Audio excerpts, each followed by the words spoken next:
a crew of audiovisual artists, and our sort of focus is this idea of a live remix, where we take live video, whether it's from a camera or from a television or from a movie, and we essentially remix it in real time.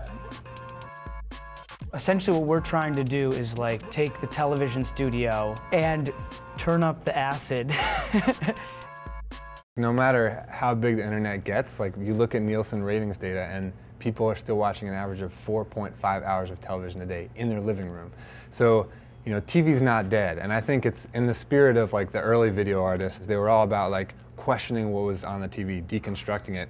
Now we have these new tools, we have the ability to actually deconstruct it in real time.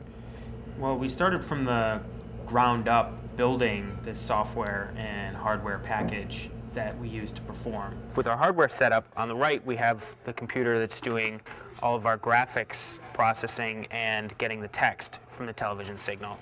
And then on the left, with the laptop, we're taking the audio and then affecting that. When we've got the colors, it's really just an array of pixels, 640 by 480. We turn that into a colored array, and now we're laying out the transcript as a big paragraph of text, coloring each block of text based on the color of that pixel in the video signal. Once we get the television signal in, we can pretty much do anything we want with it. But the important thing is, if we suffer defeat in Iraq, which General Petraeus predicts we will, if we adopted Senator Obama's set date for withdrawal, then that will have a calamitous effect on Afghanistan and American national security interests. We need more troops there. We need more resources there. Senator McCain, in the rush to go into Iraq, said, you know what, we've been successful in Afghanistan. Because it's a presidential debate, we can anticipate certain things that are going to go down. What we wanted to do is remove their ability to sort of play games with the audience through the broadcast and look specifically at the content. It has not worked in North Korea. In each instance, our efforts at isolation have actually accelerated their efforts to get nuclear weapons. That will change when I'm President of the United States. Senator, what about talking? Well, first of all, we track who's speaking. It's sort of encoded in our software to look for keywords and watch out for these different topics.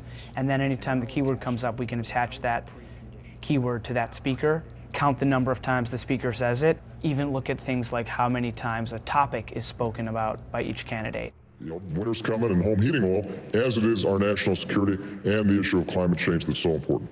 One point I like to make is the audience going into the debate thinks they know what each candidate stands for, but I bet you that if I gave you their transcript, it'd be very hard for you to tell me, did John McCain say that or did Barack Obama say that?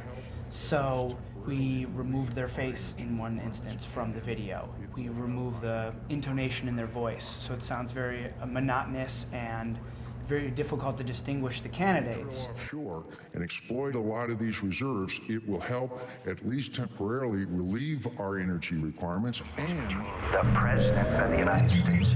What we're trying to do with that is give some memory to people watching TV. You know, when you watch TV, you have a very short window of memory of things, you know, that happened in the last 5 seconds, and maybe something that happened, you know, in the last hour, but it's this sort of very abstract memory, and by kind of recording the details, we're allowing people to have a very quick access to what's been said earlier. TV is broke. Like really, it's garbage, most of it, and like we're kind of trying to achieve this alchemy where we, you know, turn this shit into gold.